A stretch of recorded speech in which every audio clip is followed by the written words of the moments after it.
என் சத்துருக்களின் வார்த்தைகள் என் இருதயத்தை பலவீனப்படுத்துகிறது.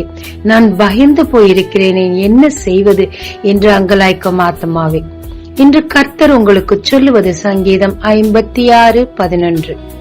தேவனை நம்பியிருக்கிறேன், நான் பயப்படேன், மனுஷன் எனக்கு என்ன செய்வான்? 1 சாமுவேல் 17:11 சொல்லப்பட்டிருக்கிறது.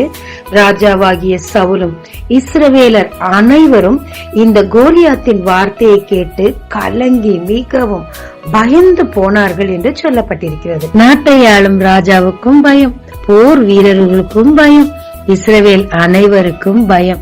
இப்படி அவன் வார்த்தைகளை இருதயத்தில் வாங்கினபடியினால் பயம் அவர்களை சூழ்ந்தது. ஆனால் தாவீதுக்கு மட்டும் பயமே இல்லை. ஏனென்றால் அவன் கர்த்தராகிய தேவனை முழு இருதயத்தோடு நம்பிக்கொண்டிருந்தார். எனவே அவரிடம் பயம் இல்லை. சேனை வீரர்கள் எல்லாரும் அவனை பற்றி மிகவும் மோசமாய் சொன்ன போது அவன் தேவனை நிந்தித்தானே என்று சொன்னார்.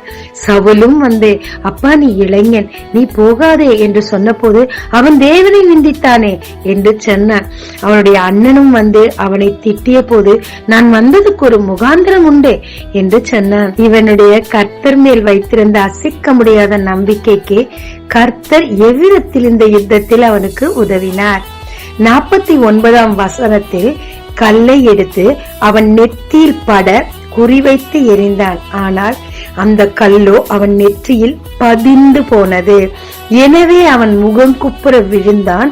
தாவீதும் அவன் வாளாலேயே அவனை வெட்டி தலையை எடுத்து ஜெயத்தை தூக்கி நிறுத்தினான். சத்ருவோட ஸ்ட்ராட்டஜி என்ன தெரியுமாங்க?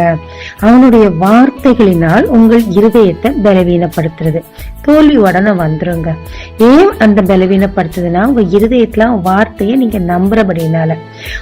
முள்ளால எடுக்கிற மாதிரி வார்த்தையால அடிக்கணுங்க.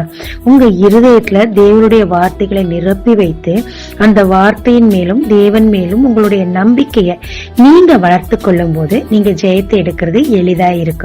உங்க நம்பிக்கையை காட்டும் வண்ணமாக தாவீதை போல நீங்க ஒரு சிறு முயற்சி எடுக்கும் போது கர்த்தருடைய தலையீடு முழுமையா இருக்குங்க.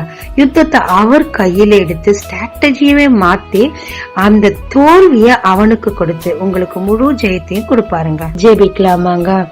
அப்பா, நீர் என்னை நம்ப பண்ணின வார்த்தைகளுக்காக நன்றி ஆண்டவரே. சத்துரு பேசும்போது நான் துவண்டு போகிறேன். அப்படி அல்லாமல் உம்முடைய நம்பிக்கையை நான் வளர்த்து கொண்டு உம் வசனத்தில் நம்பிக்கை வைத்து உம்மோடு ஜெபத்தில் போராடி சத்துருவை மேற்கொள்ளத்தக்கதாக உம் விரல்களுக்குள் என்னை நான் ஒப்புக் கொடுக்கிறேன் ஆண்டவரே. ஜெயத்தை தருவீராக. இயேசு மூலம் பிதாவே, ஆமேன். இயேசு கிறிஸ்துவின் நாமத்தில் இந்த நாளில் உங்களை ஆசீர்வதிக்கும் ஜீசஸ் விஷன்.